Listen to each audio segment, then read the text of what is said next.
بسم اللہ الرحمن الرحیم۔ السلام علیکم دوستو، سرکار دو عالم خاتم النبیین حضرت محمد صلی اللہ علیہ وآلہ وسلم کا ہر ایک جملہ، ہر ارشاد اور ہر لفظ اہمیت کا حامل ہے، اور ان میں ہمارے لیے ہدایت اور رہنمائی کے بہت سے پہلو ہیں۔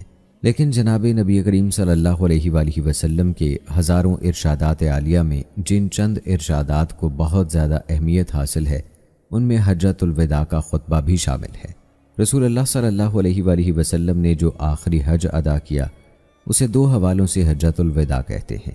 ایک اس حوالے سے کہ آپ صلی اللہ علیہ وآلہ وسلم نے آخری حج وہی کیا، اور اس حوالے سے بھی کہ نبی کریم صلی اللہ علیہ وآلہ وسلم نے خود اس خطبے میں ارشاد فرمایا کہ اے لوگو، باخدا مجھے معلوم نہیں کہ آج کے بعد میں اس جگہ تم سے مل سکوں گا یا نہیں۔ یعنی حضور صلی اللہ علیہ وآلہ وسلم کے ذہن میں یہ بات تھی کہ میں اپنے صحابہ سے آخری اجتماعی ملاقات کر رہا ہوں۔ آپ صلی اللہ علیہ وآلہ وسلم نے بطور خاص فرمایا کہ مجھ سے باتیں پوچھ لو، سیکھ لو، جو سوال کرنا ہے وہ سوال کر لو، شاید اس سال کے بعد میں تم لوگوں سے اس طرح کی ملاقات نہ کر سکوں۔ گویا حضور صلی اللہ علیہ وآلہ وسلم خود بھی الوداع کہہ رہے تھے۔ اس مناسبت سے اس حج کو حجۃ الوداع کہتے ہیں۔ نبی کریم صلی اللہ علیہ وآلہ وسلم نے ہجرت کے بعد ایک ہی حج کیا، اور وہ حج یہی تھا۔ لیکن جب حضور صلی اللہ علیہ وآلہ وسلم کا ہجرت سے پہلے مکہ مکرمہ میں قیام تھا، 53 سال کی عمر تک آپ صلی اللہ علیہ وآلہ وسلم حج کرتے رہے۔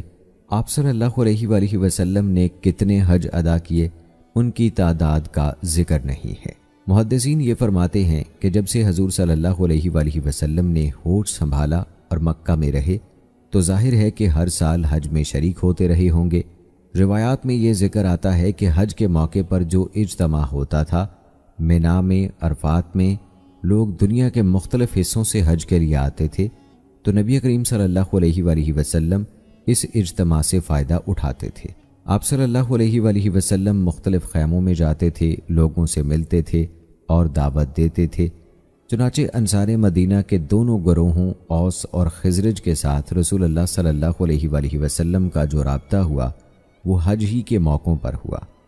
ان دونوں قبائل کے لوگ حج کے لیے آئے ہوئے تھے۔ حضور صلی اللہ علیہ وآلہ وسلم مختلف خیموں میں جا کر دعوت دے رہے تھے، تو انہوں نے آپ صلی اللہ علیہ وآلہ وسلم کی بات توجہ سے سنی اور قبولیت کا اظہار کیا۔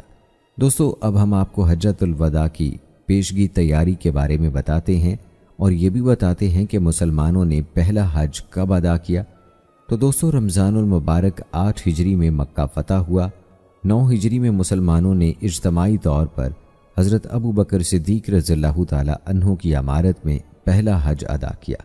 حضور صلی اللہ علیہ وآلہ وسلم اس حج میں خود تشریف نہیں لے گئے، بلکہ حضرت ابو بکر صدیق رضی اللہ تعالی عنہ کو مدینہ سے امیر حج بنا کر بھیجا، اور ان کے ذریعے حج کے موقع پر کچھ اعلانات کروائے۔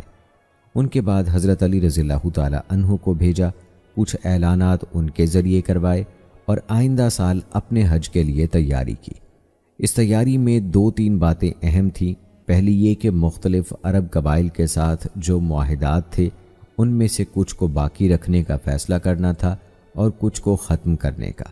اور دوسری بات یہ تھی کہ آئندہ سال اپنے حج سے پہلے حضور صلی اللہ علیہ وآلہ وسلم مکہ کے ماحول میں کچھ صفائی چاہتے تھے۔ مثلاً پہلے ہر قسم کے لوگ حج کے لیے آ جاتے تھے۔ آپ صلی اللہ علیہ وآلہ وسلم نے اعلان کروا دیا کہ آج کے بعد کوئی غیر مسلم یہاں نہیں آئے گا۔ یہ بیت اللہ صرف مسلمانوں کے لیے مخصوص ہے، یہ بیت اللہ ابراہیمی ہے اور ابراہیم علیہ السلام کی ملت کے لیے مخصوص ہے۔ اسی طرح پہلے بہت سے لوگ حج کے لیے آتے تو ننگے طواف کرتے، مرد بھی اور عورتیں بھی۔ عورتوں نے معمولی سا لنگوٹی طرز کا کوئی کپڑا پہن رکھا ہوتا تھا، اور کہتے تھے کہ یہ نیچر ہے کہ ہم دنیا میں بھی ننگے آئے تھے، اس لیے ہم اللہ کے دربار میں ننگے ہی پیش ہوں گے۔ بعض روایات میں ذکر ہے کہ مرد تو تلبیہ پڑھتے تھے، لیکن عورتیں کچھ اشعار پڑھتی تھیں، جن کا مطلب یہ تھا کہ ہم اللہ کے دربار میں اس کیفیت یعنی ننگی حالت میں پیش ہیں۔ ہمارا سارا سطر یا اس کا کچھ حصہ دکھائی دے گا، لیکن ہم اپنے آپ کو کسی پر حلال نہیں کرتی کہ وہ ہماری طرف دیکھے۔ عورتیں اس طرح کے اشعار پڑھتی ہوئی طواف کیا کرتی تھیں۔ نبی کریم صلی اللہ علیہ وآلہ وسلم نے یہ اعلان بھی کروا دیا کہ آج کے بعد کوئی شخص ننگا طواف نہیں کرے گا۔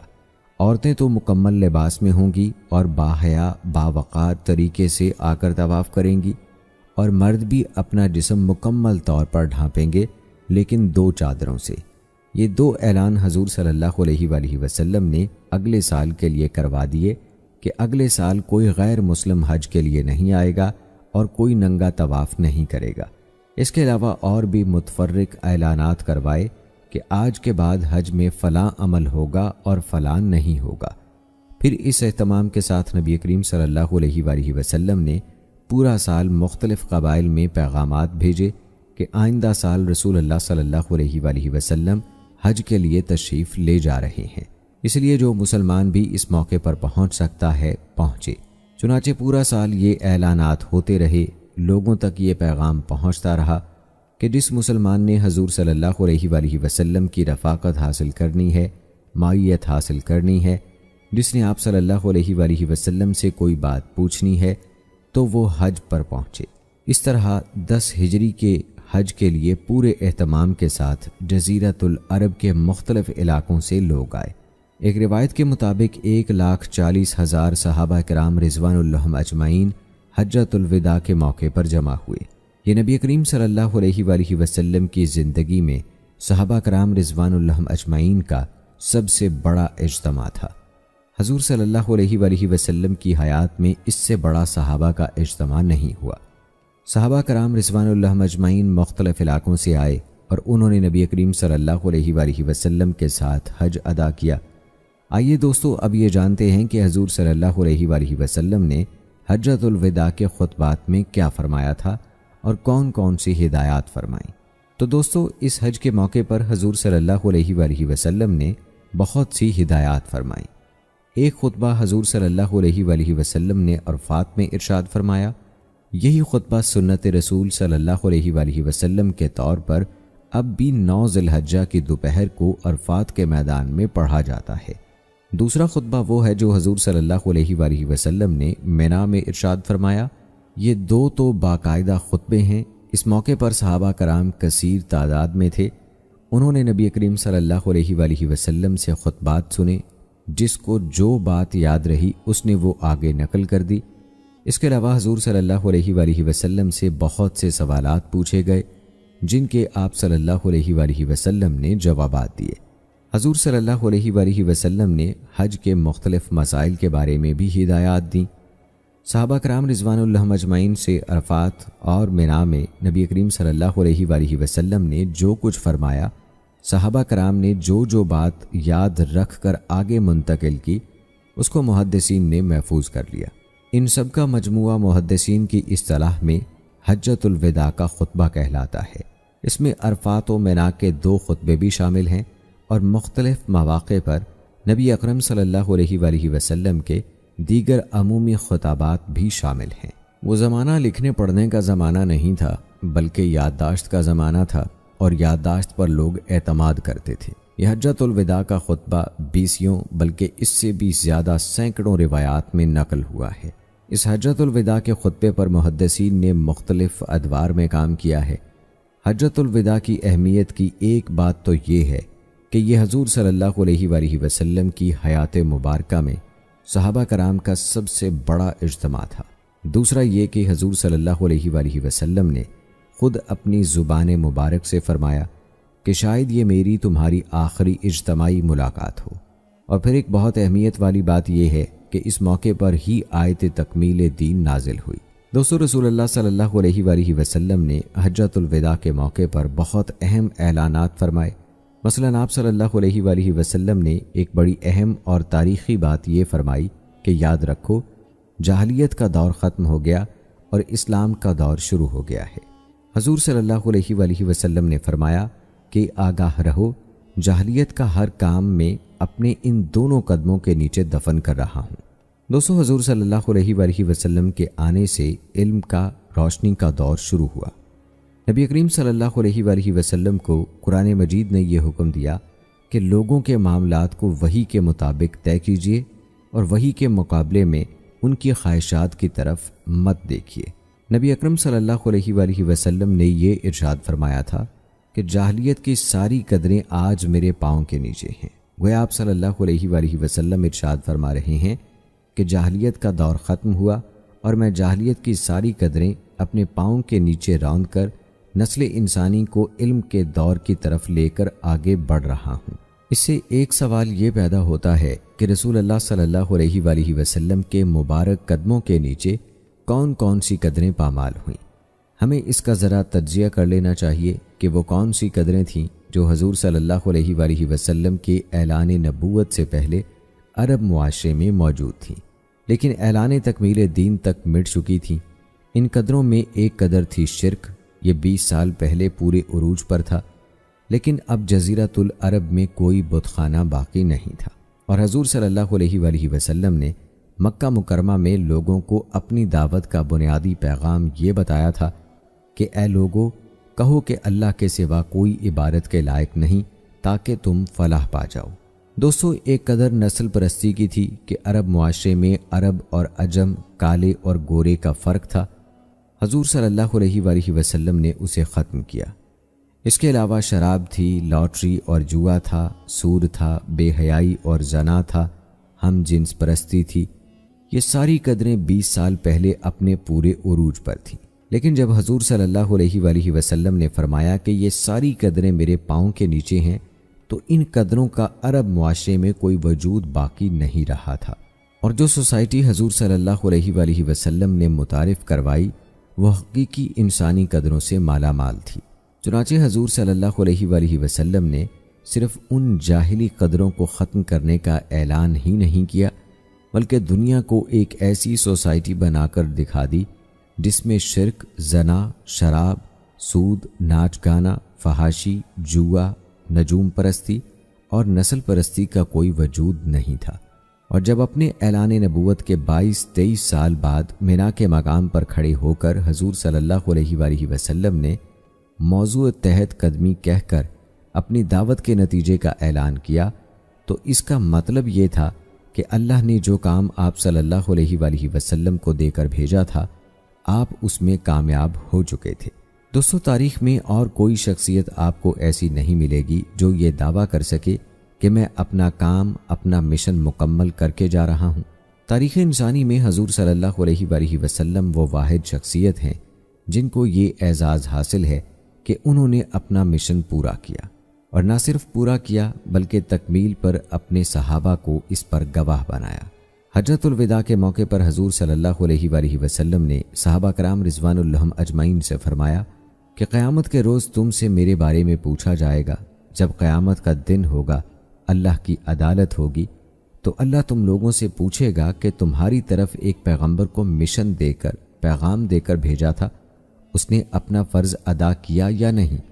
تو تم لوگ کیا جواب دو گے؟ اس پر صحابہ کرام رضوان اللہ اجمعین نے اجتماعی آواز سے کہا کہ آپ نے پیغام پہنچا دیا اور پہنچانے کا حق پوری طرح ادا کر دیا۔ حضور صلی اللہ علیہ وآلہ وسلم نے اس پر آسمان کی طرف انگلی اٹھا کر کہا، یا اللہ تو گواہ رہنا۔ آج جب ہم روشن خیالی اور تاریک خیالی کی بحث میں پڑھتے ہیں تو میں ایک سوال کیا کرتا ہوں کہ مغرب نے روشن خیالی کے نام پر ان قدروں میں کون سی قدر کا اضافہ کیا ہے؟ یہ تو وہی پامال قدریں ہیں جنہیں آج سے 1400 سال پہلے رسول اللہ صلی اللہ علیہ وآلہ وسلم نے اپنے پاؤں تلے روند ڈالا تھا۔ میں تو کہتا ہوں کہ مغرب ایک بہت اچھا بیوٹی پارلر ہے جس نے پرانی اور گھسی پٹی قدروں کو بیوٹی پارلر سے گزار کر نئے میک اپ کے ساتھ دنیا کے سامنے نئی تہذیب بنا کر پیش کر دیا ہے، جبکہ حقیقت میں یہ وہی جاہلیت قدیمہ ہے جو ابو جہل کے حوالے سے منسوب ہو تو وہ جاہلی قدر کہلاتی ہے، اور آج مغرب کے حوالے سے منسوب ہو تو اسے آرٹ اور کلچر کا نام دیا جاتا ہے۔ دوستو، جاہلیت کے دور میں عرب معاشرہ نسل، زبان اور رنگ کے تفاخر کا معاشرہ تھا۔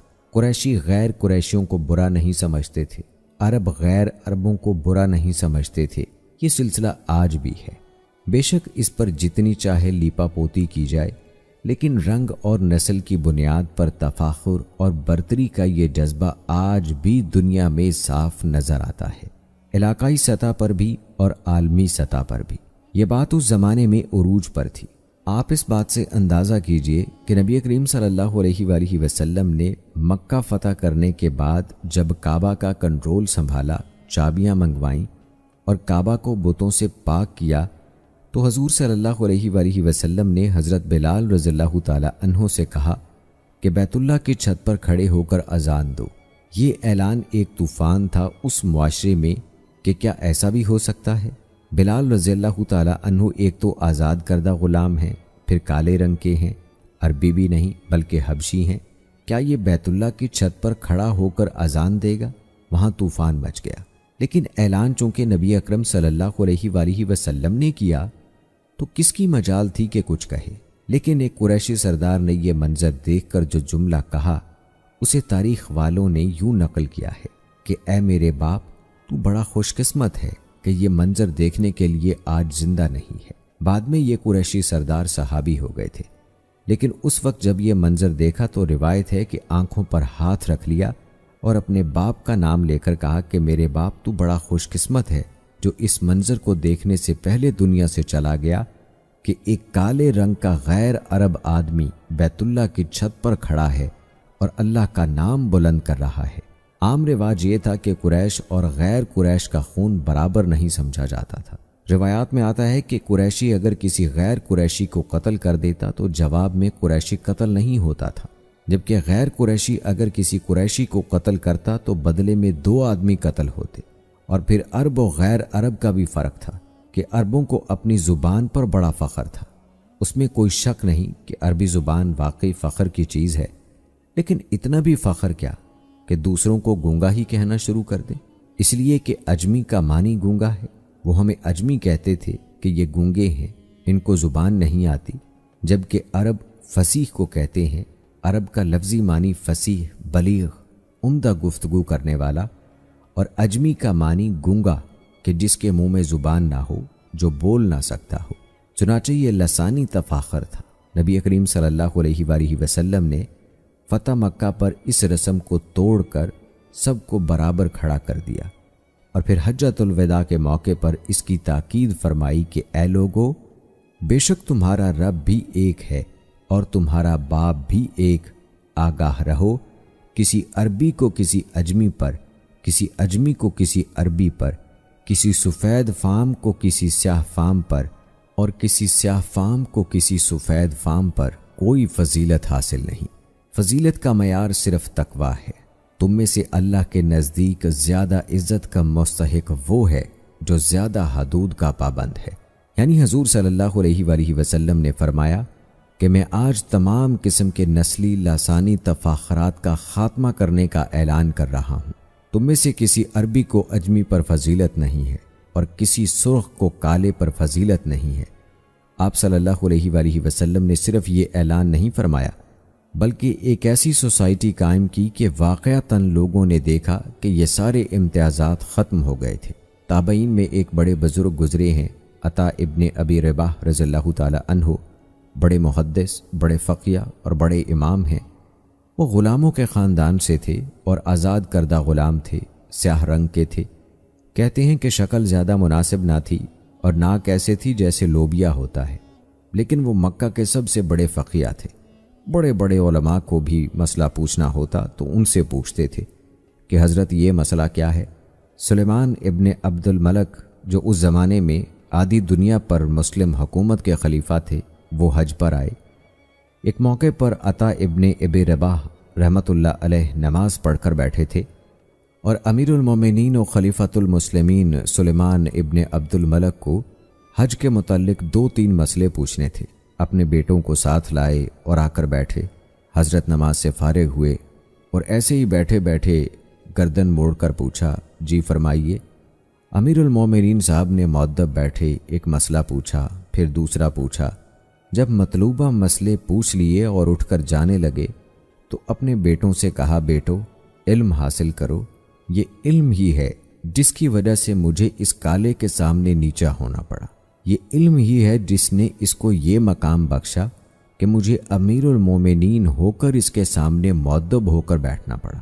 بیٹوں سے کہا کہ علم حاصل کرو، علم انسان کے عیوب پر پردہ ڈال دیتا ہے۔ تو دوستو، میں یہ کہہ رہا تھا کہ نبی کریم صلی اللہ علیہ وآلہ وسلم نے عملاً ایسی سوسائٹی دنیا میں قائم کی کہ جہاں عطا ابن ابی رباح کے سامنے امیر المومنین سلیمان ابن عبد الملک کو بھی مؤدب ہو کر بیٹھنا پڑتا تھا۔ اسی طرح کا ایک اور واقعہ ہے، امام مالک رحمہ اللہ بڑے لوگوں میں سے تھے، بہت بڑے امام تھے۔ ہارون الرشید کا زمانہ تھا، اس نے امام مالک رحمہ اللہ کو پیغام بھیجا کہ میں آپ سے شاگردی کا شرف حاصل کرنا چاہتا ہوں، تو کبھی آپ تشریف لائیں اور مجھے کچھ پڑھا دیں۔ امام صاحب نے فرمایا، نہیں بھائی، آپ امیر المومنین ہیں اور قابل احترام ہیں، لیکن میں کسی کے ہاں پڑھانے نہیں جاتا۔ فرمایا کہ پڑھنا ہے تو یہاں آ جائیے، یعنی پڑھنے کے لیے مسجد میں آنا پڑے گا اور کلاس میں بیٹھنا پڑے گا۔ ہارون الرشید نے دوسرا پیغام بھیجا کہ حضرت ٹھیک ہے، میں حاضر ہوتا ہوں، لیکن بہرحال کچھ پروٹوکول تو چاہیے کہ میں امیر المومنین ہوں۔ امام صاحب نے فرمایا کہ جب آؤ گے جہاں جگہ ہوگی وہیں بیٹھنا پڑے گا۔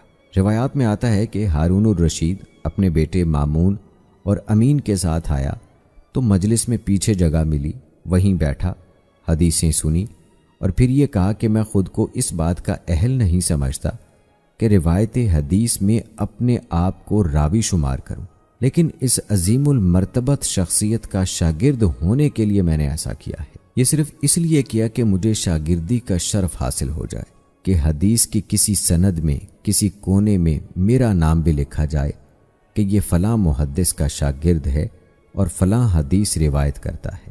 تو دوستو، نبی اکرم صلی اللہ علیہ وآلہ وسلم نے جاہلیت کے جتنے امتیازات تھے وہ ختم کیے اور حجۃ الوداع کے موقع پر خاص اس کا اعلان فرمایا، اور یہ قرآن مجید میں بھی ہے کہ اے لوگو، بے شک ہم نے تمہیں ایک مرد اور عورت سے پیدا کیا ہے اور تمہیں قبائل اور برادریوں میں تقسیم کیا ہے تاکہ تم ایک دوسرے کو پہچان سکو۔ بے شک تم میں زیادہ عزت والا وہ ہے جو زیادہ تقوی والا ہے۔ قرآن مجید نے بنیادی اصول بیان فرمایا کہ دیکھو، ہم نے تمہیں ایک مرد اور عورت سے پیدا کیا، آدم اور حوا سے۔ ہاں، قبائل اور برادریاں ہم نے بنائی ہیں تعارف کے لیے اور پہچان کے لیے۔ قبائل کا ان کی شاخوں کا، خاندانوں کا اور قوموں کا وجود بھی ہے، لیکن تفاخر کے لیے نہیں بلکہ تعارف کے لیے۔ اگر یہ فطری تقسیم نہ ہو تو معاملہ مشکل ہو جائے گا۔ اگر یہ پتہ نہ ہو کہ یہ امریکی ہے، یہ افریقی ہے، یہ فلاں نسل کا ہے، یہ فلاں قوم کا ہے، تو پھر نمبرنگ کرنی پڑے گی، جو کہ مشکل کام ہے۔ لیکن اللہ کے ہاں عزت تقوی کی ہے۔ تقوی کو یوں سمجھ لیجئے کہ اللہ کے ہاں عزت انسان کے کریکٹر کی ہے، کردار کی ہے، اس کے ایمان اور عمل صالح کی ہے۔ اسلام عزت کی بنیاد رنگ، نسل، علاقے اور زبان کو قرار نہیں دیتا۔ آدمی ذرا توجہ سے پڑھے تو قرآن مجید کی ساری باتیں سمجھ میں آتی ہیں۔ آپ صرف ایک بات سے اندازہ کر لیجئے کہ حضرت لقمان علیہ السلام سورانی تھے اور جھونپڑی میں رہنے والے غریب آدمی تھے اور سیاہ رنگ کے تھے۔ وہ کوئی بڑے سردار نہیں تھے، لیکن قرآن مجید میں ایک مکمل سورت ان کے نام پر اتاری گئی اور قرآن مجید نے بڑے مزے سے ان کے واقعات ذکر کیے ہیں۔ لیکن دوسری طرف دیکھیں کہ ابو لہب، جو خاندان اور رشتے کے لحاظ سے حضور صلی اللہ علیہ وآلہ وسلم کا چچا ہے، اس سے بڑا خاندان کیا ہوگا دنیا میں؟ کائنات میں اس سے زیادہ معزز خاندان کون سا ہوگا؟ اور حضور صلی اللہ علیہ وآلہ وسلم کے ساتھ رشتہ داری بھی ہے کہ آپ صلی اللہ علیہ وآلہ وسلم کا چچا ہے، اور حسن کا اندازہ کیجئے کہ ابو لہب اس کی کنیت تھی، نام عبد الشمس تھا، ابو لہب نہیں تھا۔ لہب شعلے کو کہتے ہیں۔ اس کے رخسار شعلے کی طرح چمکتے تھے، جس کی وجہ سے ابو لہب کا لقب ملا، یعنی شعلے جیسے رخساروں والا۔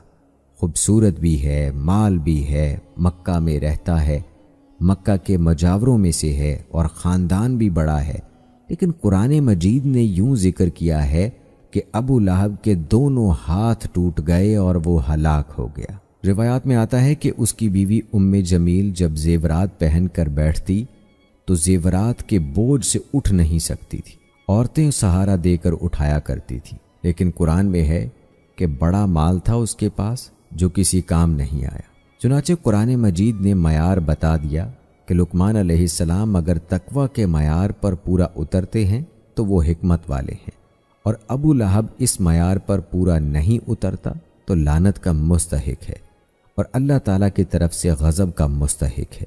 ایک اور جگہ پر قرآن مجید یہ ذکر کرتا ہے کہ بے شک ہم نے انسان کو بڑے عمدہ انداز میں پیدا کیا ہے، پھر ہم نے اسے سب سے نیچے پھینک دیا ہے۔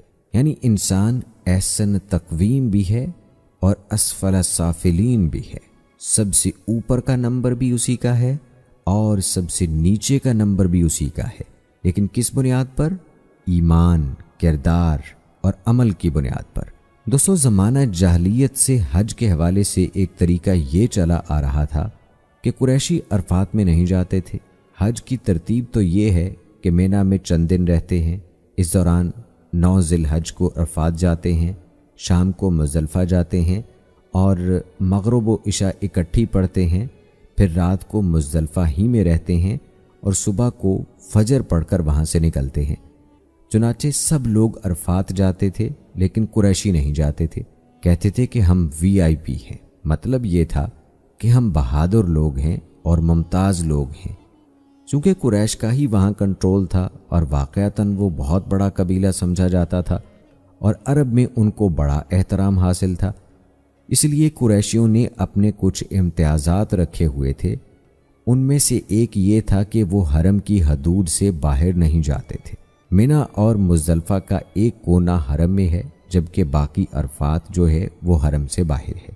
قریشی حرم کی حدود سے باہر نہیں جاتے تھے کہ ہم اس سے مستثنا ہیں، اور یہ کہ یہ حرم کی حدود سے باہر جانا عام لوگوں کے لیے ہے، ہمارے لیے نہیں ہے۔ نبی کریم صلی اللہ علیہ وآلہ وسلم نے یہ رسم توڑ دی۔ اگر حج میں بھی یہ امتیازات ختم نہیں ہوں گے اور VIP سسٹم باقی رہے گا تو پھر یہ ختم کب ہوگا؟ حج ہی تو وہ موقع ہے کہ جس پر اللہ سب کو 2 چادریں پہنا دیتا ہے۔ 3 پیس والا بھی 2 چادریں پہنے گا اور لنگوٹی والا بھی 2 چادریں پہنے گا۔ یہی تو مقام ہے مساوات کا، کہ اس موقع پر صحیح معنوں میں مساوات کا منظر نظر آتا ہے۔ کوئی غریب ہے، کوئی امیر ہے، کوئی گورا ہے، کوئی کالا ہے، کوئی حاکم ہے، کوئی فقیر ہے، کوئی عربی ہے، کوئی اجمی ہے، لیکن ہیں سب 2 چادروں میں۔ چنانچہ رسول اللہ صلی اللہ علیہ وآلہ وسلم نے فرمایا کہ میں وقوف عرفات کے لیے جاؤں گا، اور پھر آپ تشریف لے گئے۔ حضور صلی اللہ علیہ وآلہ وسلم جب ہجرت سے پہلے مکہ مکرمہ میں تھے تو وہاں بھی آپ صلی اللہ علیہ وآلہ وسلم قریش کی روایت کے برعکس وقوف عرفات کے لیے تشریف لے جایا کرتے تھے، جیسا کہ جبیر ابن مطعم رضی اللہ تعالی عنہ کی ایک روایت میں بیان ہوا ہے۔ یہ جبیر رضی اللہ تعالی عنہ مطعم ابن عدی کے بیٹے ہیں، جو مشرک سرداروں میں سے تھے۔ جب طائف میں آپ صلی اللہ علیہ وآلہ وسلم پر پتھر برسائے گئے تھے اور آپ زخمی ہو گئے تھے، تو راستے میں مطعم ابن عدی کا ڈیرا تھا اور اس نے آپ صلی اللہ علیہ وآلہ وسلم کو پناہ دی تھی۔ جب حضور صلی اللہ علیہ وآلہ وسلم زخمی ہو کر واپس آئے تو راستے میں اس کا باغ تھا۔ اس نے حضور صلی اللہ علیہ وآلہ وسلم کو پناہ دی اور لوگوں کو ہٹایا کہ نہیں بھائی، اب یہ میری پناہ میں ہیں، ان کے نزدیک کوئی نہیں آئے۔ حضور صلی اللہ علیہ وآلہ وسلم اس کا بڑا احسان مانتے تھے، اور بدر کے موقع پر حضور صلی اللہ علیہ وآلہ وسلم نے اس کے احسان کا ذکر کیا۔ مطعم بڑے سردار تھے، بڑے آدمی تھے، لیکن کفر کی حالت میں ہی فوت ہو گئے تھے۔ جبیر رضی اللہ تعالی عنہ ان کے بیٹے تھے جو مسلمان ہوئے اور صحابی رسول تھے۔ بدر کے موقع پر جب قیدیوں کا مسئلہ پیش آیا تو حضور صلی اللہ علیہ وآلہ وسلم نے ایک جملہ فرمایا کہ اگر مطعم زندہ ہوتا اور وہ ان قیدیوں کی سفارش کرتا تو میں اس کی سفارش کو قبول کر لیتا، یعنی میں ان سے فدیہ نہ لیتا اور ان کو ویسے ہی معاف کر دیتا۔ جبیر ابن مطعم رضی اللہ تعالی عنہ کہتے ہیں کہ ایک دفعہ حج کے موقع پر میرے کچھ اونٹ گم ہو گئے تھے۔ میں ان کی تلاش کے لیے گیا تو یہ دیکھ کر حیران رہ گیا کہ محمد صلی اللہ علیہ وآلہ وسلم عرفات میں موجود ہیں۔ میں نے سوچا کہ یہ تو ہمس میں سے ہیں، یہ عرفات میں کیا کر رہے ہیں؟ یہ تو قریشی و ہاشمی ہیں، اور وہ تو ممتاز لوگ ہوتے ہیں اور حرم کی حدود سے باہر نہیں آتے۔ مسند احمد کی روایت کہ یہ آپ کو نبوت ملنے کے بعد کا واقعہ ہے۔ چنانچہ نبی کریم صلی اللہ علیہ وآلہ وسلم نے یہ رسم بھی توڑ دی۔ قرآن مجید میں بھی یہ حکم آیا ہے کہ پھر تم لوٹ کر آؤ جہاں سے لوگ لوٹ کر آتے ہیں اور اللہ سے بخشش مانگو۔ تو دوستو، نبی کریم صلی اللہ علیہ وآلہ وسلم نے جہاں جاہلیت کے دور کے خاتمے کا اعلان فرمایا کہ جاہلیت کی رسمیں میں نے ختم کی ہیں، ایک عمومی اعلان تھا کہ جاہلیت کی ساری قدریں آج میرے پاؤں کے نیچے ہیں، لیکن دو کا آپ صلی اللہ علیہ وآلہ وسلم نے بطور خاص ذکر فرمایا کہ آگاہ رہو، جاہلیت کے زمانے کا ہر خون معاف کیا جاتا ہے، اور زمانہ جاہلیت کے خونوں میں سے پہلا خون جس کو معاف کیا جاتا ہے وہ حارث بن عبد المطلب کا خون ہے۔ راوی بتاتے ہیں کہ حارث کو دودھ پلانے کے لیے بنو لیس کے ہاں بھیجا گیا تھا، جہاں اسے بنو حزیل نے قتل کر دیا۔ آپ صلی اللہ علیہ وآلہ وسلم نے اعلان فرمایا کہ جاہلیت کے دور میں جو بدلے اور خون کا رواج تھا وہ میں نے ختم کر دیا ہے۔ قبائل میں بدلہ در بدلے کا رواج تھا۔ قبائل میں یوں ہوتا ہے کہ ایک قبیلے کا آدمی قتل ہوا تو بدلے میں قاتل قبیلے کا آدمی قتل ہوگا، اور ضروری نہیں کہ قاتل ہی قتل ہو، بس اس قبیلے کا کوئی آدمی مارا جائے گا۔ جب وہ مرا ہے تو اب پھر اس پہلے قبیلے کا آدمی مرے گا، اور پھر یہ سلسلہ چلتا رہتا تھا۔ حرب باس دو قبیلوں کی ایک مشہور جنگ تھی جو 120 سال چلتی رہی۔ بات شروع کہاں سے ہوئی تھی؟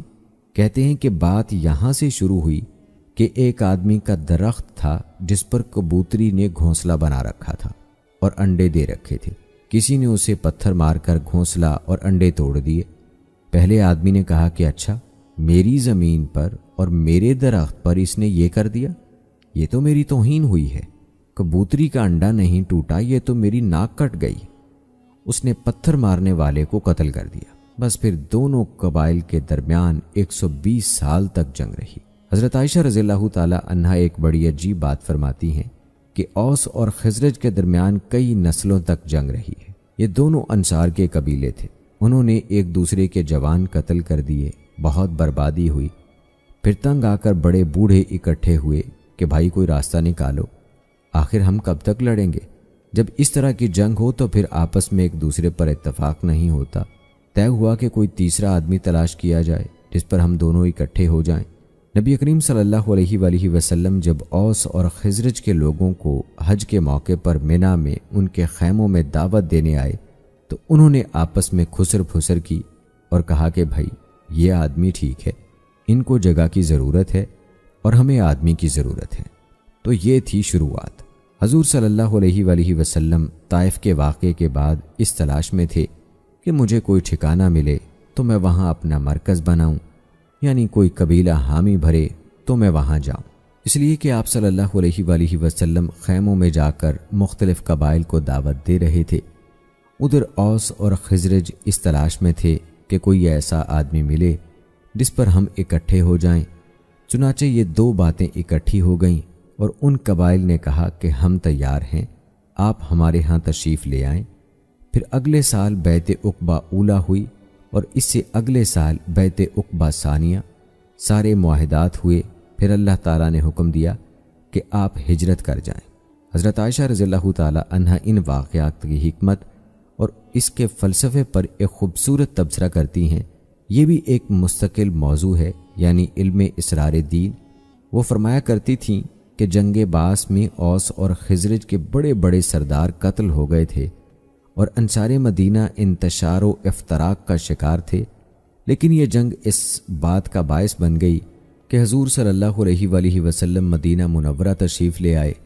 اگر یہ جنگ نہ ہوتی، یہ اسباب پیدا نہ ہوتے تو انصار حضور صلی اللہ علیہ وآلہ وسلم کو دعوت نہ دیتے اور یہ صورتحال پیدا نہ ہوتی۔ تو حکمت کی بات یہ ہے کہ بظاہر ایک واقعہ بڑا ہی خوفناک ہوتا ہے، لیکن اللہ رب العزت اس کے اندر سے کوئی خیر نکال دیتے ہیں۔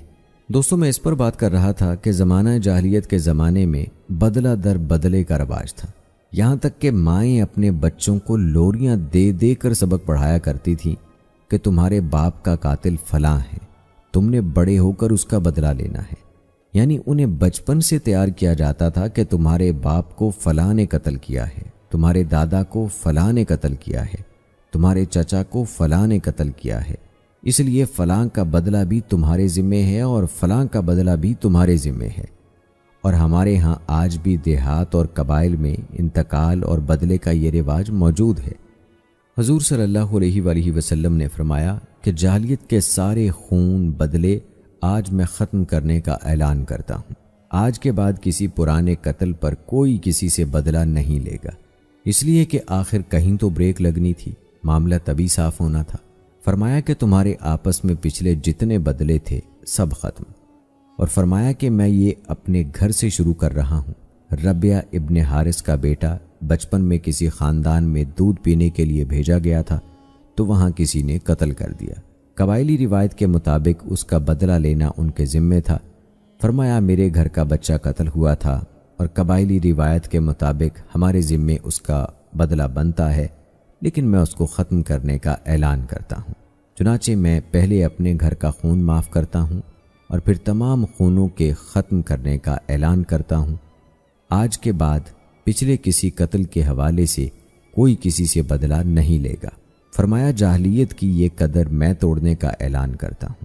دوستو، اب سود کے خاتمے کے بارے میں بھی بتاتے ہیں کہ ایک جاہلی قدر جس کا حضور صلی اللہ علیہ وآلہ وسلم نے بطور خاص ذکر کیا وہ سود ہے۔ فرمایا کہ آگاہ رہو، زمانہ جاہلیت کا ہر سود کالعدم قرار دیا جاتا ہے۔ تم صرف اپنے اصل مال کے حقدار ہو، نہ تم ظلم کرو اور نہ تم پر ظلم کیا جائے۔ ہاں، عباس بن عبد المطلب کا لوگوں کے ذمے جو سودی قرض ہے وہ سارے کا سارا معاف کیا جاتا ہے۔ آپ صلی اللہ علیہ وآلہ وسلم نے فرمایا کہ جاہلیت میں تم سود کا لین دین کرتے تھے، میں اس کے خاتمے کا اعلان کر رہا ہوں۔ جس کے ذمے کسی کی کوئی رقم ہے اس کو اصل رقم ملے گی، سود نہیں ملے گا۔ قرآن نے بھی اس کی حرمت کا اعلان فرما دیا کہ اے ایمان والو، اللہ سے ڈرو اور جو کچھ باقی سود رہ گیا ہے اسے چھوڑ دو اگر تم ایمان والے ہو۔ دوستو، آج بھی دنیا میں یہ ایک بہت بڑی بحث ہے کہ سود تو کاروبار ہے۔ قرآن مجید نے جب اس کی حرمت کا اعلان کیا تو اس وقت بھی اس پر بڑا مباحثہ ہوا۔ کہا گیا کہ سود میں اور تجارت میں کیا فرق ہے؟ یہ بھی کاروبار کی ایک شکل ہے کہ چیزیں نہ بیچیں، پیسہ بیچیں، اور کافروں نے کہا کہ تجارت بھی تو ایسی ہی ہے جیسا سود لینا، حالانکہ اللہ نے تجارت کو حلال کیا اور سود کو حرام کیا ہے۔ اس وقت بھی یہی دلیل پیش ہوئی تھی، لیکن یہ دلیل ذکر کر کے قرآن کریم نے پھر ٹوک کر کہا کہ نہیں بھائی، یہ بزنس نہیں ہے، یہ بزنس سے الگ چیز ہے۔ اس بارے میں ایک اہم واقعہ ہے جو سیرت کی تقریباً تمام کتابوں میں موجود ہے کہ طائف والے جب نبی کریم صلی اللہ علیہ وآلہ وسلم کی خدمت میں اسلام قبول کرنے کے لیے آئے تو اس پس منظر میں آئے کہ فتح مکہ کے بعد حنین کی لڑائی میں اللہ تعالیٰ نے کامیابی عطا فرمائی اور پھر طائف کا مارکہ پیش آیا۔ طائف کا حضور صلی اللہ علیہ وآلہ وسلم نے 17 دن تک محاصرہ کیا، لیکن کامیابی نہیں ہوئی تو محاصرہ اٹھا کر واپس آنا پڑا۔ طائف والے بہت خوش تھے کہ یہ ہمیں فتح نہیں کر سکے، اور یہ بات درست بھی تھی۔ طائف والوں کا اپنا وفد مدینہ منورہ گیا کہ جناب آپ تو ہمیں فتح نہیں کر سکے، مگر ہم خود کلمہ پڑھنے آ گئے ہیں، لیکن ہماری کچھ شرطیں ہیں۔ اس کے پیچھے گھمنڈ یہ تھا کہ ہم فتح نہیں ہو سکے، اس لیے ہم برابر کی سطح پر اور برابر کی شرطوں پہ بات کریں گے۔ سیرت نگاروں نے یہ واقعہ بھی لکھا ہے۔ طائف والوں نے کہا کہ ہم کلمہ تو پڑھیں گے، لیکن ہماری کچھ شرطیں ہیں۔ ان شرطوں میں 4 بڑی شرطیں تھیں۔ ایک شرط یہ تھی کہ جناب آپ شراب کو حرام کہتے ہیں، ہم شراب نہیں چھوڑ سکتے، اور دلیل دی کہ یہ ہماری معیشت کا مسئلہ ہے۔ آج بھی طائف کی بڑی پیداوار انگور ہے۔ کہا کہ ہمارے ہاں انگور پیدا ہوتا ہے، کچا انگور مارکیٹ میں پھینکیں تو کچھ خاص نفع نہیں ملتا، نچوڑ کر اور پکا کر دیتے ہیں تو 4 پیسے نکل آتے ہیں۔ انہوں نے دلیل دی کہ یہ ہمارا کاروبار ہے، اس کے بغیر ہمارا سال نہیں گزرتا۔ دوسری شرط یہ رکھی کہ آپ صلی اللہ علیہ وآلہ وسلم کہتے ہیں کہ سود حرام ہے، ہمارا تو سارا کاروبار سود پر چلتا ہے، سود نہیں چھوڑ سکیں گے۔ تیسری بات یہ ہے کہ آپ کہتے ہیں کہ زنا حرام ہے، یہ بھی ہم سے نہیں چھوٹے گا۔ اس کی وجہ بتائی کہ یہ ہمارا کلچرل مسئلہ ہے کہ ہمارے ہاں شادیاں بہت دیر سے کرنے کا رواج ہے، گزارا نہیں ہوتا، اس لیے ہم زنا بھی نہیں چھوڑیں گے۔ پھر ایک بات اور کہ ہم نماز پڑھیں گے تو صحیح، لیکن اتنے ٹائٹ شیڈول کے مطابق نہیں، اوقات اور تعداد ہم اپنی مرضی سے منتخب کریں گے۔ نماز سے انکار نہیں، لیکن یہ 5 وقت کی نماز کی پابندی ہم سے نہیں ہو سکتی۔ ہم خود اپنی سہولت سے اس کا انتخاب کر لیں گے کہ کب پڑھنی ہے اور کتنی پڑھنی ہے۔ اگر آپ ان شرطوں کو قبول کرتے ہیں تو ہم اسلام قبول کرنے کے لیے تیار ہیں، ہمیں کلمہ پڑھا دیجیے۔ نبی کریم صلی اللہ علیہ وآلہ وسلم نے انکار فرما دیا کہ یہ ممکن نہیں ہے، یہ کیسے ہو سکتا ہے کہ مکہ میں اسلام مختلف ہو اور 70 میل کے فاصلے پر طائف میں اسلام بالکل مختلف ہو؟ مکہ میں تو سود حرام ہو اور طائف میں حلال ہو، مکہ میں 5 نمازیں ہوں اور طائف میں 3 ہوں، مکہ میں شراب ممنوع ہو اور طائف میں جائز؟ فرمایا نہیں بھائی، کوئی شرط قبول نہیں۔ میں عرض کیا کرتا ہوں کہ یہ تو طائف والوں کی شرطیں تھیں، ذرا دیکھیے کہ ہماری آج کی شرطیں کیا ہیں۔ سوسائٹی میں اسلام کو بحیثیت سسٹم قبول کرنے میں ہماری آج کی شرطیں بھی یہی ہیں کہ نماز میں زبردستی نہ کرو اور باقی معاملات میں بھی دنیا کے ساتھ چلو تو باقی کا اسلام ہمیں قبول ہے۔ تو یہ معاملات جو آج کل ہمارے سامنے ہیں، یہ حضور صلی اللہ علیہ وآلہ وسلم کے زمانے میں بھی ایسے ہی چلتے رہے ہیں، شرطوں والے بھی اور دلیلوں والے بھی اور بزنس والے بھی۔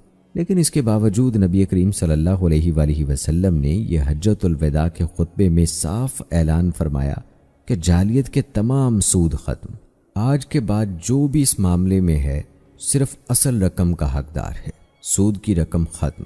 یہاں بھی فرمایا کہ میں اپنے گھر سے آغاز کر رہا ہوں۔ حضرت عباس رضی اللہ تعالی عنہ سود کا کاروبار کرتے تھے کہ سود پر لوگوں کو رقمیں دیتے تھے، بہت سے لوگوں کے ذمے ان کی رقمیں تھیں۔ فرمایا میں عباس رضی اللہ تعالی عنہ کی سود کی ساری رقمیں ختم کرنے کا اعلان کرتا ہوں۔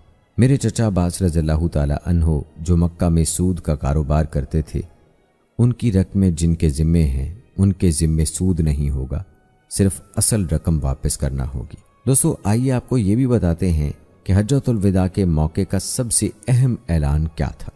دوستو بخاری شریف کی روایت ہے کہ رسول اللہ صلی اللہ علیہ وآلہ وسلم مینا میں کھڑے تھے، قربانی کا دن تھا۔ آپ صلی اللہ علیہ وآلہ وسلم نے پوچھا کہ یہ کون سا مہینہ ہے؟ جریر ابن عبداللہ کہتے ہیں کہ ہم نے کہا اللہ اور اس کا رسول بہتر جانتا ہے۔ دوستو معلوم تو ان کو تھا کہ مہینہ کون سا ہے، لیکن صحابہ رضوان اللہ اجمعین کا معمول تھا کہ حضور صلی اللہ علیہ وآلہ وسلم کوئی سوال کرتے تو پہلے مرحلے پر جواب یہی ہوتا تھا کہ اللہ بہتر جانتا ہے اور اللہ کے رسول بہتر جانتے ہیں۔ آپ صلی اللہ علیہ وآلہ وسلم نے پوچھا کیا یہ حج کا مہینہ نہیں ہے؟ کہا یا رسول اللہ صلی اللہ علیہ وآلہ وسلم ہاں حج کا مہینہ ہے۔ آپ صلی اللہ علیہ وآلہ وسلم نے پوچھا آج کا دن کون سا ہے؟ کہا اللہ اور اس کا رسول بہتر جانتے ہیں۔ پوچھا کیا یہ قربانی کا دن نہیں ہے؟ کہا یا رسول اللہ صلی اللہ علیہ وآلہ وسلم ہاں قربانی کا دن ہے۔ آپ صلی اللہ علیہ وآلہ وسلم نے پوچھا یہ شہر کون سا ہے؟ کہا کہ اللہ اور اللہ کا رسول جانتے ہیں۔ فرمایا کیا یہ مہینہ حرام نہیں ہے؟ کہا یا رسول اللہ صلی اللہ علیہ وآلہ وسلم حرام ہی ہے۔ تو آپ صلی اللہ علیہ وآلہ وسلم نے 3 حرمتوں کا حوالہ دیا۔ بسا اوقات بات کی اہمیت بیان کرنے کے لیے آدمی پہلے ذہنی طور پر تیار کرتا ہے۔ آپ صلی اللہ علیہ وآلہ وسلم نے بات کی اہمیت بتانے کے لیے ذکر کیا کہ یہ شہر محترم ہے، مہینہ حرمت والا ہے اور دن حرمت والا ہے۔ پھر فرمایا کہ بے شک تمہاری جانیں، تمہارے مال، تمہاری آبروئیں اور تمہارے چمڑے تم پر اسی طرح حرام ہیں جیسے اس شہر اور اس مہینے میں تمہارے اس دن کی حرمت ہے۔ یہ بخاری شریف میں روایت ہے کہ جس طرح تم اس دن کی، اس شہر کی اور اس مہینے کی حرمت کا لحاظ کرتے ہو، اسی طرح ایک دوسرے کی جان کی حفاظت کرو۔ تمہارے اموال بھی ایک دوسرے پر محترم ہیں کہ تم کسی کے مال پر ہاتھ نہیں ڈالو گے۔ جس طرح جان کی ایک دوسرے پر حرمت ہے، اسی طرح مال کی بھی حرمت ہے۔ چوری، ڈکیتی، دھوکہ یعنی کوئی بھی شکل مال کو ہڑپ کرنے کی اختیار نہیں کرو گے۔ اور تمہاری عزتیں بھی ایک دوسرے پر محترم ہیں۔ جس طرح کسی دوسرے کی جان و مال پر دسترازی حرام ہے، اسی طرح کسی دوسرے کی عزت پر ہاتھ ڈالنا بھی حرام ہے۔ اس کی لمبی تفصیل ہے کہ کسی کی عزت پر حملہ نہیں کرو گے، کسی کو بے عزت نہیں کرو گے، کسی کا مذاق نہیں اڑاؤ گے، کسی کو گالی نہیں دو گے، کسی کی توہین نہیں کرو گے۔ یہ ساری باتیں اس میں شامل ہیں۔ تو فرمایا جس طرح مکہ حج کے دن اور حج کے مہینے کا احترام کرتے ہو، اسی طرح ایک دوسرے کی عزت کا احترام کرو۔ اور ایک دوسری روایت میں ہے کہ تمہارے چمڑے بھی ایک دوسرے پر حرام ہیں۔ جس طرح کسی کی جان لینا جائز نہیں، اسی طرح کسی کو تھپڑ مارنا بھی جائز نہیں۔ بلا جواز کسی کو چھڑی مارنا بھی جائز نہیں۔ بلا جواز کسی پر ہاتھ اٹھانا بھی جائز نہیں۔ فرمایا یہ چاروں چیزیں تم پر حرام ہیں۔ ایک حدیث میں ذکر ہے کہ نبی کریم صلی اللہ علیہ وآلہ وسلم نے بیت اللہ سے خطاب کیا، فرمایا اے اللہ کے گھر، تو اللہ کے ہاں بہت محترم ہے، لیکن ایک مسلمان کے خون کی حرمت تجھ سے بھی زیادہ ہے۔ یہ بات سمجھانے کا ایک طریقہ ہوتا ہے، جیسے ایک دفعہ حضرت عمر رضی اللہ تعالی عنہ بیت اللہ کا طواف کرتے ہوئے حجر اسود کے پاس آئے، اسے بوسہ دیا اور سامنے کھڑے ہو کر کہا کہ تو محض ایک پتھر ہے، تیرے پاس نفع و نقصان کا کوئی اختیار نہیں۔ خدا کی قسم، اگر میں رسول اللہ صلی اللہ علیہ وآلہ وسلم کو تمہیں بوسہ دیتے نہ دیکھتا تو میں تمہیں کبھی نہ چومتا۔ پتھر کو کچھ کہنا مقصود نہ تھا، دراصل یہ بات سمجھانے کا ایک انداز ہوتا ہے۔ مقصد ارد گرد کے لوگوں کو بات سنانا تھا کہ لوگوں کا عقیدہ درست رہے۔ چنانچہ یہ بھی حجۃ الوداع کے موقع کا ایک بہت اہم اعلان ہے کہ ایک دوسرے کی جان کی، مال کی، عزت کی اور ایک دوسرے کے چمڑے کی حفاظت کرو۔ کسی کو قتل نہیں کرو، کسی کا مال نہ ہضم کرو، کسی کی عزت خراب نہ کرو، کسی پر ہاتھ نہیں اٹھاؤ۔ فرمایا کہ یہ تمہارے آپس کے حقوق ہیں۔ اور ہاں دوستو، جاہلی قدروں میں سے ایک جاہلی قدر جس کے خاتمے کا نبی اکرم صلی اللہ علیہ وآلہ وسلم نے اعلان ان الفاظ کے ساتھ فرمایا کہ بچے کا نسب اسی سے ثابت ہوگا جس کے نکاح میں عورت ہوگی، جبکہ بدکاری کرنے والے کا بچے پر کوئی حق نہیں اور ان کا حساب اللہ کے سپرد ہے۔ جو شخص اپنی نسبت اپنے باپ کے علاوہ کسی اور کی طرف اور جو غلام اپنی نسبت اپنے آقاؤں کے علاوہ کسی اور کی طرف کرے گا، اس پر اللہ اور فرشتوں اور سب لوگوں کی لعنت ہے۔ اللہ تعالیٰ اسے کوئی معاوضہ یا تاوان قبول نہیں کریں گے۔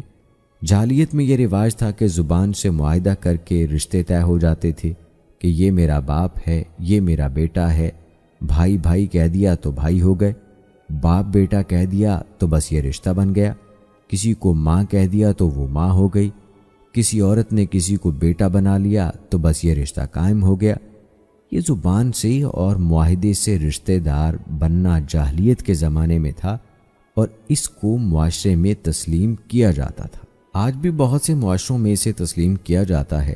امریکہ میں بھی خیال ہے کہ کوئی صورت ایسی ہے کہ اگر کسی کو اپنا وارث قرار دے دیا جائے تو اسے وارث تسلیم کر لیا جاتا ہے، یعنی کسی کو اگر بیٹا یا بھائی لکھ دیا جائے، وصیت کر دی جائے تو وہ بیٹا یا بھائی شمار ہوتا ہے۔ جاہلیت میں بھی ایسا تھا، اتنا عام تھا کہ خود نبی کریم صلی اللہ علیہ وآلہ وسلم نے ایک نوجوان زید بن حارثہ کو بیٹا بنا لیا تھا۔ یہ واحد صحابی ہیں جن کا نام قرآن مجید میں ہے۔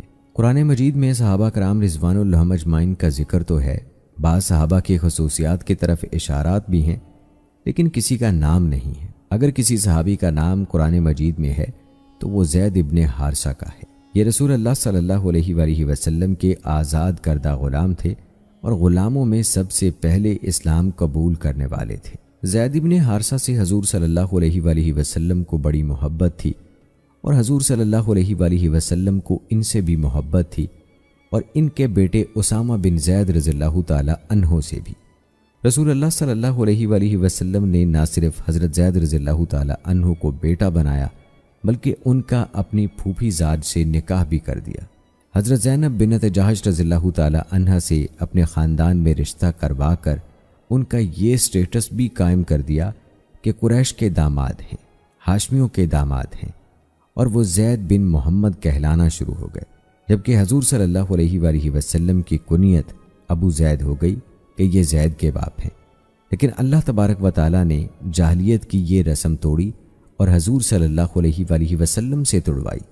یہ اتنی بڑی رسم تھی کہ حضور صلی اللہ علیہ وآلہ وسلم کے توڑنے سے ہی اس رسم نے ٹوٹنا تھا، ورنہ باقی دنیا میں اب تک یہ رسم باقی ہے۔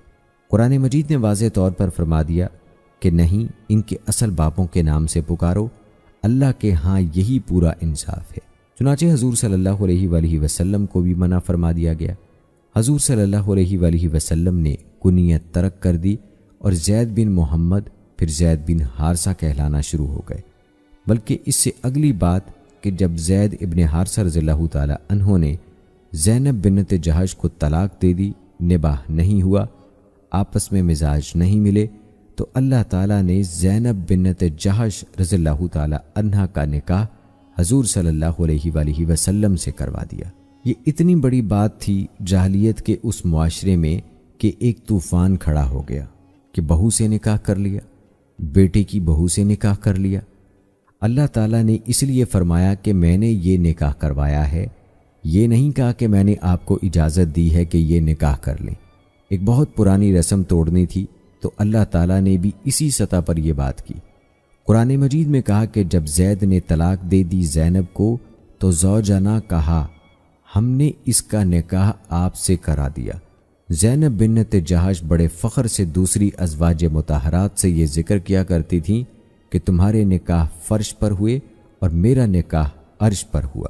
دوستوں، میں عرض کر رہا تھا کہ قرآن مجید میں اللہ تعالیٰ نے کہا کہ ہم نے آپ صلی اللہ علیہ وآلہ وسلم کا زینب سے نکاح کر دیا، اور سورہ احزاب میں اللہ تعالیٰ نے تفصیل سے یہ ضابطے بیان فرمائے کہ آج کے بعد جو شخص بھی جس باپ کا حقیقی بیٹا ہے اسی کے حوالے سے پہچانا جائے گا، نسب تبدیل کرنے کی اجازت نہیں ہے۔ آج بھی یہ مسئلہ دنیا کی کچھ سوسائٹیوں میں ہے، اور ہمارے ہاں بھی ایک دو جزوی باتوں کے حوالے سے یہ موجود ہے۔ ہمارے ہاں یہ مسئلہ چلتا ہے، اور ہمارے پاس بھی ایسے بہت سے معاملے آتے ہیں جب کوئی بے اولاد جوڑا کسی بچے کو لے کر پالتا ہے، وہ بچہ حقیقت میں ان کا نہیں ہے، لیکن وہ اس کا تعارف اپنے حوالے سے لکھواتے ہیں کہ وہ ان کا بیٹا ہے۔ جب نکاح نامے میں اندراج کرتے ہیں تو کہتے ہیں کہ شناختی کارڈ میں تو ایسے ہی لکھا ہوا ہے، لیکن ہم کہتے ہیں کہ بھائی یہ اس کا باپ نہیں ہے۔ ایک کیس میں تو اچھا خاصا مسئلہ بن گیا، میرے محلے کا خاندان تھا اور میں ان سے واقف تھا، کہنے لگے کہ اس کا باپ وہ ہے۔ میں نے کہا کہ اس کا باپ وہ نہیں ہے، میرے سامنے انہوں نے بچہ گود لیا ہے۔ کہنے لگے کہ جی کاغذات میں تو یہی باپ لکھا ہے۔ میں نے کہا کہ میں اب کیا کر سکتا ہوں؟ تو ہمارے ہاں یہ مسئلہ پیدا ہو جاتا ہے، جبکہ شریعت اس بات کی اجازت نہیں دیتی۔ بچہ لے کر پالنا تو ٹھیک ہے، لیکن وہ اپنے باپ کے حوالے سے ہی پہچانا جائے گا۔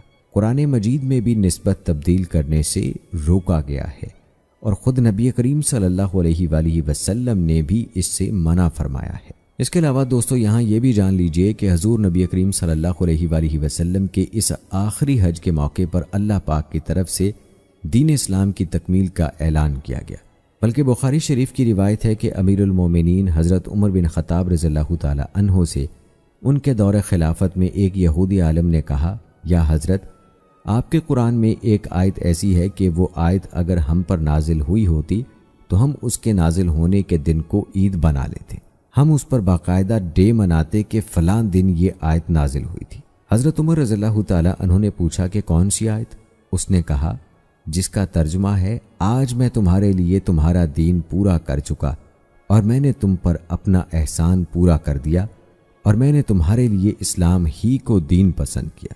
تکمیل کا مطلب یہ ہے کہ حضرت آدم علیہ السلام سے وحی کا نزول شروع ہوا تھا، اور اس کے بعد مختلف پیغمبروں کے ذریعے ہدایات و احکام نازل ہوتے رہے۔ نبی کریم صلی اللہ علیہ وآلہ وسلم تک وحی کا یہ سلسلہ چلتا رہا، احکام آتے بھی رہے، منسوخ بھی ہوتے رہے، اور ان میں ترامیم بھی ہوتی رہیں۔ یہ ایک ارتقاء کا اور تدریج کا عمل تھا۔ نبی کریم صلی اللہ علیہ وآلہ وسلم پر اللہ تعالیٰ نے وحی کا کام مکمل کر دیا۔ اب قیامت تک کوئی وحی نہیں ہوگی، اور نہ احکام میں رد و بدل ہوگا، اور نہ ہی کوئی نیا حکم آئے گا۔ چنانچہ تکمیل کا معنی یہ ہے کہ وہ وحی جو آدم علیہ السلام پر نازل ہونا شروع ہوئی تھی، وہ تدریج اور ارتقاء کے مراحل طے کرتے ہوئے نبی کریم صلی اللہ علیہ وآلہ وسلم پر مکمل ہوئی ہے۔ جب غلبہ دین مکمل ہوا تو حجۃ الوداع اس کا سب سے بڑا مظہر تھا کہ اتنی شان و شوکت اس سے پہلے مسلمانوں کو کبھی نصیب نہیں ہوئی۔ اللہ تعالیٰ نے اس موقع پر اعلان فرمایا کہ آج کے دن میں تمہارے لیے تمہارا دین مکمل کر دیا ہے، اور اپنی نعمت تم پر تمام کر دی ہے، اور میں تمہارے لیے اسلام کے دین ہونے پر راضی ہوں۔ آج کے بعد میں کسی انسان سے اسلام ہی کا دین قبول کروں گا اور کوئی دین قبول نہیں کروں گا۔ تو اس یہودی عالم نے حضرت عمر رضی اللہ تعالی عنہ سے کہا کہ یا امیر المومنین، یہ آیت اگر ہم پر تورات میں نازل ہوئی ہوتی تو ہم آیت کے نزول والے دن کو عید بنا لیتے۔ حضرت عمر رضی اللہ تعالی عنہ نے کہا کہ اللہ کی قدرت ہے کہ ہم پر یہ آیت نازل ہی عید والے دن ہوئی ہے، تم تو اس کے نزول کے دن کو خود عید بناتے۔ فرمایا یوم النحر کو منا میں یہ آیت نازل ہوئی تھی اور میں اس موقع پر موجود تھا۔ یوم النحر یعنی عید الاضحیٰ اور قربانی کا دن۔ حضرت عمر رضی اللہ تعالیٰ عنہ فرماتے ہیں کہ ہماری تو 2 عیدیں تھیں کہ سالانہ عید بھی تھی اور ہفتہ وار عید بھی تھی، یعنی وہ جمعۃ المبارک کا دن تھا۔ دوستو، حجۃ الوداع کے موقع پر نبی کریم صلی اللہ علیہ وآلہ وسلم نے ارشاد فرمایا کہ قیامت کے دن ایک سوال خود تم سے تمہارے بارے میں پوچھا جائے گا۔ دوستو، وہ سوال یہ ہے کہ جلد ہی تمہاری اپنے رب سے ملاقات ہوگی اور وہ تم سے تمہارے اعمال کے بارے میں پوچھے گا۔ اللہ تم سے تمہارے اعمال کے بارے میں پوچھے گا کہ تم کیا کر کے آئے ہو، پیغمبر نے کیا کیا تھا، یہ بھی سوال ہوگا، اور تم امتی کیا کر کے آئے ہو دنیا میں، یہ بھی پوچھا جائے گا۔ اور امتی سے تو یہ سوال مرنے کے ساتھ ہی شروع ہو جائے گا۔ نبی کریم صلی اللہ علیہ وآلہ وسلم کا ارشاد ہے کہ انسان اللہ کے دربار میں پیش ہوگا، اس وقت تک قدم آگے نہیں اٹھا سکے گا جب تک ان سوالوں کے جواب نہیں دے گا کہ میں نے تمہیں عمر دی تھی، 60 70 75 سال کی زندگی دی تھی، کیا کیا اس کا؟ میں نے تمہیں جوانی دی تھی، جوانی کی صلاحیتیں کدھر خرچ کی؟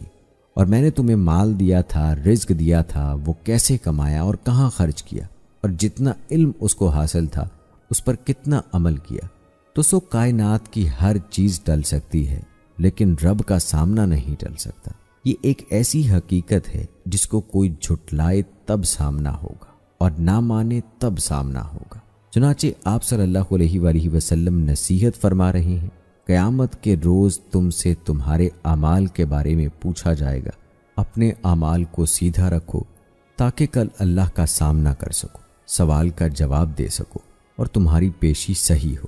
دوستو، حجۃ الوداع کے موقع پر نبی کریم صلی اللہ علیہ وآلہ وسلم نے ہمیں ہدایات دی ہیں، ہمیں اپنی معاشرتی، انفرادی، اجتماعی زندگیاں گزارنے کے اصول بتائے ہیں، طریقے سمجھائے ہیں، سلیقے سکھائے ہیں۔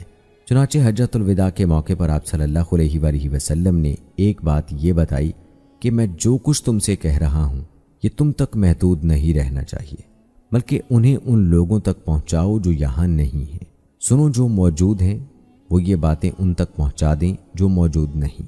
ہو سکتا ہے کہ جن کو یہ باتیں پہنچیں ان میں سے کچھ ان کی بنسبت ان کو زیادہ سمجھنے اور محفوظ رکھنے والے ہوں جنہوں نے براہ راست مجھ سے سنی ہے۔ اور حجۃ الوداع ہی کے موقع پر حضور صلی اللہ علیہ وآلہ وسلم نے فرمایا کہ اے لوگو، باخدا مجھے معلوم نہیں کہ آج کے بعد میں اس جگہ تم سے مل سکوں گا یا نہیں، بس اللہ اس شخص پر رحمت کرے جس نے آج کے دن میری باتیں سنی اور انہیں یاد کیا۔ کیونکہ بہت سے لوگ ایسے ہوتے ہیں جنہیں سمجھداری کی باتیں یاد ہوتی ہیں لیکن انہیں ان کی سمجھ حاصل نہیں ہوتی، اور بہت سے لوگ سمجھداری کی باتوں کو یاد کر کے ایسے لوگوں تک پہنچا دیتے ہیں جو ان سے زیادہ سمجھدار ہوتے ہیں۔ چنانچہ اسلام دعوت اور اجتماعیت کا دین ہے، اسے دوسروں تک پہنچانا ہر مسلمان کے ذمہ ہے۔ دین کی کوئی بات علم اور سمجھ میں آئے اسے آگے پہنچانا ہماری ذمہ داری ہے۔ خود عمل کر کے مطمئن ہو جانا کافی نہیں ہے، اور اس کا سب سے پہلا اور بنیادی دائرہ گھر کا ہے۔ قرآن کریم نے اس کا پہلا دائرہ یہ بیان کیا ہے کہ اے ایمان والو، اپنے آپ کو اور اپنے گھر والوں کو دوزخ سے بچاؤ جس کا ایندھن آدمی اور پتھر ہے۔ انسانی زندگی میں حادثات پیش آتے ہیں، کسی مکان میں آگ لگ جائے اور گھر کا مالک موجود ہو، کیا وہ چھلانگ لگا کر باہر چلا جائے گا کہ جی میں تو بچ گیا ہوں، باقی جانے اور ان کا کام جانے؟ نہیں، بلکہ وہ اپنی جان خطرے میں ڈالے گا اور گھر کے دوسرے افراد کو نکالنے کی کوشش کرے گا۔ جب تک وہ گھر کے سارے افراد کو آگ سے نکال کر باہر نہیں لے جائے گا اس کا دل مطمئن نہیں ہوگا۔ اسی لیے قرآن مجید نے آگ کی مثال دی ہے کہ دنیا میں اگر آگ سے سابقہ پیش آ جائے تو انسان خود بچ کر خوش اور مطمئن نہیں ہو جاتا کہ میں تو بچ گیا ہوں۔ قرآن مجید نے کہا کہ جس طرح دنیا کی آگ سے گھر والوں کو بچاتے ہو اسی طرح آخرت کی آگ سے بھی انہیں بچاؤ۔ اس آگ کا تو ایندھن ہی انسان اور پتھر ہوں گے۔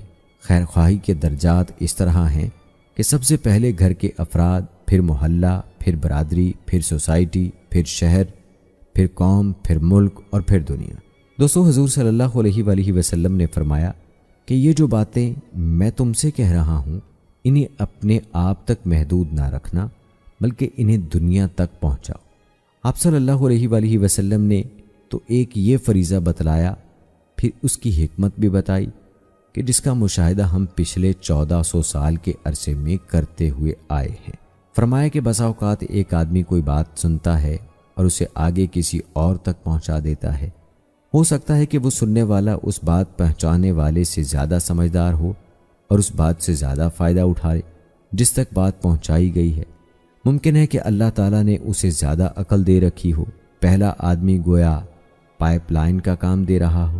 دوستو، آئیے اب یہ بھی جانتے ہیں کہ نبی کریم صلی اللہ علیہ وآلہ وسلم کا یہ آخری خطبہ بین الاقوامیت کا پہلا اور سب سے جامع منشور کس طرح ہے، اور آج دنیا میں اس کو انسانی حقوق کا عالمی منشور کیوں کہا جاتا ہے۔ تو دوستو، آج دنیا میں انسان کی معاشرتی ذمہ داریوں اور حقوق کے حوالے سے اقوام متحدہ کا ہیومن رائٹس چارٹر بہت اہمیت رکھتا ہے۔ وہ سیاسی طور پر ایک بڑے سمبل کے طور پر پیش کیا جاتا ہے، اور بعض حوالوں سے وہ سمبل ہے بھی، جبکہ بہت سے حوالوں سے یہ اسلامی تعلیمات سے ٹکراتا بھی ہے۔ لیکن اگر ہم اس ارتقاء کو دیکھیں جو 1400 سال میں ہوا ہے، جو دنیا کو ان اصولوں پر لایا ہے، نبی کریم صلی اللہ علیہ وآلہ وسلم نے انسانیت کی رہنمائی کے یہ اصول 1400 سال پہلے ہمیں بڑی وضاحت کے ساتھ عطا فرمائے تھے، اور یہ اصول انسانی برادری کے حوالے سے تھے، کسی علاقائی یا نسلی حوالے سے نہیں تھے۔ آج لوگ گلوبلائزیشن اور انٹرنیشنلزم کا نعرہ لگاتے ہیں۔ میں یہ کہتا ہوں کہ نسل، رنگ، وطن اور قومیت سے بالا تر ہو کر سب سے پہلے جس شخصیت نے دنیا کو خطاب کیا ہے اس کا نام محمد صلی اللہ علیہ وآلہ وسلم ہے۔ حضرت محمد صلی اللہ علیہ وآلہ وسلم نے جب سب سے پہلی دعوت دی تو یہ کہہ کر مخاطب ہوئے کہ اے لوگو، کہہ دو کہ اللہ کے سوا کوئی عبادت کے لائق نہیں، تم کامیاب ہو جاؤ گے۔ تب آپ کے مخاطب عرب اور مکی تھے، اور یہ بالکل ابتدائی دعوت تھی کہ اب 2-4 لوگ ہی مسلمان ہوئے تھے۔ اس وقت بھی حضور صلی اللہ علیہ وآلہ وسلم نے نہ عرب کا ٹائٹل اختیار کیا، نہ قریش کا، نہ علاقے کا، بلکہ کہا ایھا الناس۔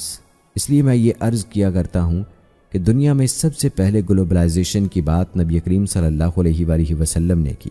آپ صلی اللہ علیہ وآلہ وسلم نے قوم، رنگ، نسل اور جغرافیہ سے بالا تر ہو کر نسل انسانی کو مخاطب کیا، اور صرف مخاطب ہی نہیں کیا بلکہ اس کے اصول بتائے ہیں، اس کے ضوابط بتائے ہیں، اخلاقیات بتائی ہیں، اور پھر عملی طور پر ایک سوسائٹی بنا کر دکھائی ہے۔ نبی کریم صلی اللہ علیہ وآلہ وسلم کا خطبہ مبارک بین الاقوامیت کا پہلا اور سب سے جامع منشور تھا۔ آج بھی ہمارے لیے اور دنیائے انسانیت کے لیے یہی رہنما منشور ہے، لیکن شرط یہ ہے کہ ہم اس کو پیش کرنے کے قابل ہو جائیں۔ میں بڑی سخت بات کہہ رہا ہوں، ایک یہ کہ شائع کر کے دنیا تک پہنچا دینا، اور ایک یہ ہے کہ ہم عملی طور پر اس کا نمونہ پیش کر سکیں، حوالہ پیش کر سکیں، لوگ ہمیں دیکھ کر سمجھیں کہ یہ لوگ اس منشور پر عمل کرنے والے لوگ ہیں، تو پھر آج بھی یہ منشور دنیا کے لیے ہدایت اور امن کا پیغام ہے۔ لیکن یہ موقوف اس پر ہے کہ کس دن ہم اپنے قول، عمل اور کردار کے حوالے سے دنیا کو دعوت دینے کی پوزیشن میں آتے ہیں۔ دوستو، نبی کریم صلی اللہ علیہ وآلہ وسلم نے حجۃ الوداع کے موقع پر جو ارشادات فرمائے، ان کے کچھ اہم حصے آپ کے سامنے عرض کیے۔ یہ رسول اللہ صلی اللہ علیہ وآلہ وسلم کی زندگی بھر کی تعلیمات کا خلاصہ ہے۔ اللہ تعالی ہمیں اس پر عمل کی توفیق عطا فرمائے، اور ہماری کمزوریوں اور کوتاہیوں کو معاف فرماتے ہوئے ہمیں قرآن مجید اور سنت رسول صلی اللہ علیہ وآلہ وسلم پر صحیح طور پر چلنے کی توفیق عطا فرمائے، آمین یا رب العالمین۔ تو دوستو، یہ تھی ہماری آج کی ویڈیو۔ امید کرتے ہیں کہ آپ کو پسند آئی ہوگی۔ آج کی اس ویڈیو کے متعلق اپنی رائے کا اظہار کمنٹ باکس میں لازمی کیجیے گا۔ ملتے ہیں اگلی ویڈیو میں، تب تک کے لیے مجھے اجازت دیں۔ فی امان اللہ۔